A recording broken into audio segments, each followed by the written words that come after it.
Selamat pagi Pak Bayu dan teman-teman, kami dari kelompok 10 akan mempresentasikan Hukum Islam dan Permasalahan Kontemporer 1. Baik, pertama-tama kami akan memperkenalkan diri terlebih dahulu. Saya Dani Putri. Saya Melati Angelina. Saya Fadian dan Jevena. Baik, pertama-tama kita mulai dari pengertian hukum pidana Islam. Jadi, hukum pidana Islam itu merupakan terjemahan dari fikih jinayah, yang mana fikih jinayah itu terdiri atas dua kata, yaitu fikih dan jinayah. Fikih sendiri merupakan ilmu tentang hukum-hukum syariah praktis yang diambil dari dalil-dalil yang terperinci, sedangkan jinayah merupakan suatu perbuatan yang dilarang oleh syariat, baik perbuatan tersebut mengenai jiwa, harta, maupun lainnya. Dalam hukum pidana Islam terdapat dua istilah, yaitu jinayah dan jarimah. Kalau jinayah merupakan istilah dari hukum pidana Islam yang berkutat pada hukum ataupun aturan-aturan pidana yang mana membicarakan macam-macam perbuatan pidana beserta sanksi hukumnya. Kalau jarimah merupakan perbuatan pidana yang dilakukan oleh seorang mukallaf.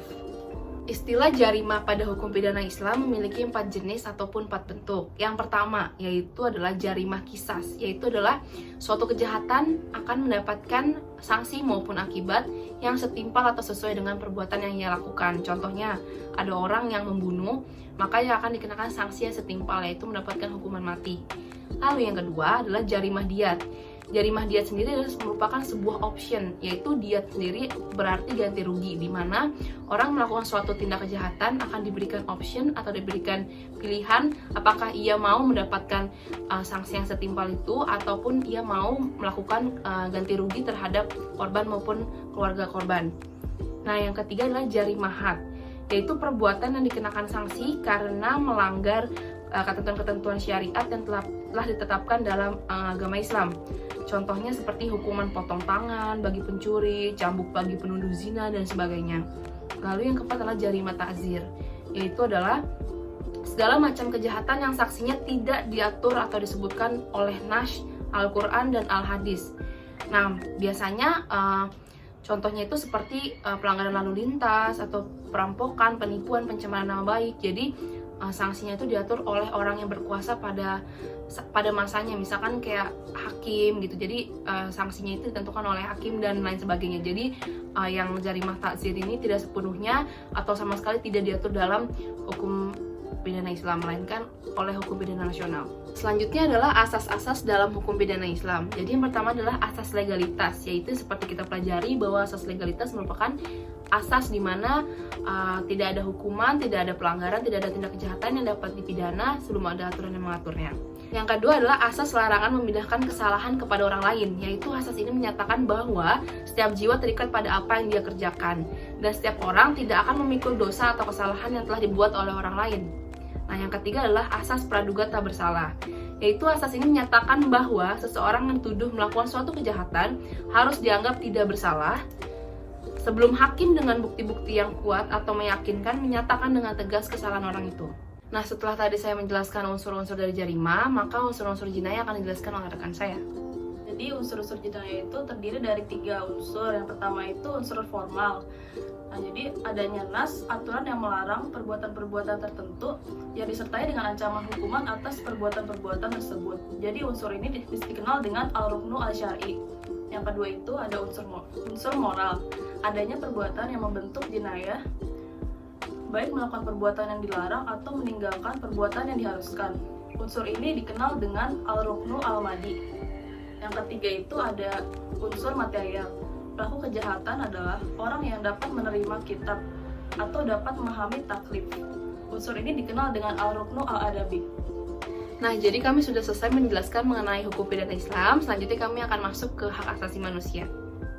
Jadi pengertian hak asasi manusia adalah seperangkat hak yang melekat pada hakikat dan keberadaan manusia sebagai makhluk Tuhan yang Maha Esa dan merupakan anugerahnya yang wajib dihormati, dijunjung tinggi, dan dilindungi oleh negara, hukum, pemerintah, dan setiap orang demi kehormatan serta perlindungan harkat dan martabat manusia.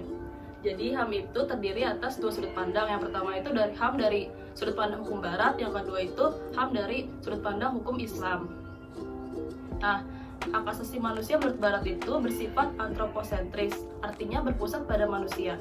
Manusia antroposentris merasa menjadi penguasa bagi dirinya sendiri. Pemikiran barat menempatkan manusia pada posisi bahwa manusialah yang menjadi tolak ukur untuk segala sesuatu.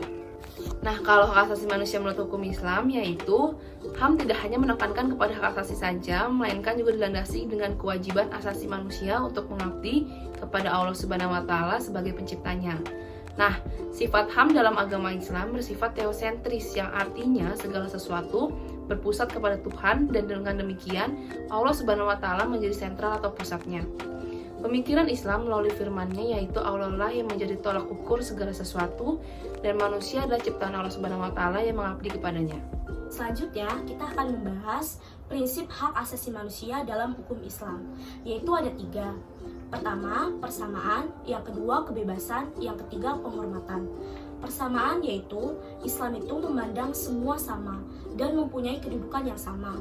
Yang membedakan hanyalah tingkat ketakwaannya. Sedangkan kebebasan, yaitu kebebasan itu diberikan oleh Islam agar menjamin manusia terhindar dari kesia-siaan dan tekanan, baik dalam hal agama, politik, ideologi.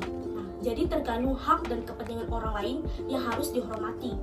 Nah, yang ketiga itu adalah penghormatan. Penghormatan itu terhadap HAM yang menyangkut keadilan, persamaan derajat, kebebasan beragama, dan lainnya tanpa diskriminasi atas dasar ras, warna kulit, jenis kelamin, dan agama. Lalu juga ada hak yang diperoleh dalam HAM menurut pandangan hukum Islam, yaitu yang pertama hak ekonomi, yang kedua hak politik, seperti hak untuk mengutarakan pendapat secara bebas, yang ketiga hak atas hidup, yang keempat hak atas pekerjaan, yang kelima hak atas pelayanan kesehatan, sosial, dan kehidupan yang layak. Nah, selanjutnya kami akan memberikan kesimpulan atas presentasi hari ini, yaitu Kesimpulan dari kelompok kami, yaitu hukum pidana Islam itu merupakan terjemahan dari fikih jinayah. Dan juga di hukum pidana Islam terdiri dari 2 istilah, yaitu jinayah dan jarimah. Dan terdapat juga hak asasi manusia dalam pandangan Barat dan juga hukum Islam. Nah, hak asasi manusia itu menurut pandangan Barat yaitu bersifat antroposentris, yang artinya berpusat pada manusia, sedangkan hak asasi manusia menurut pandangan hukum Islam itu bersifat teosentris, yang artinya segala sesuatu berpusat pada Tuhan. Dengan demikian Allah Subhanahu wa Ta'ala menjadi sentral dan pusat. baik, sekian dari kami presentasi yang telah kami persembahkan hari ini. Semoga bermanfaat dan stay healthy, stay safe.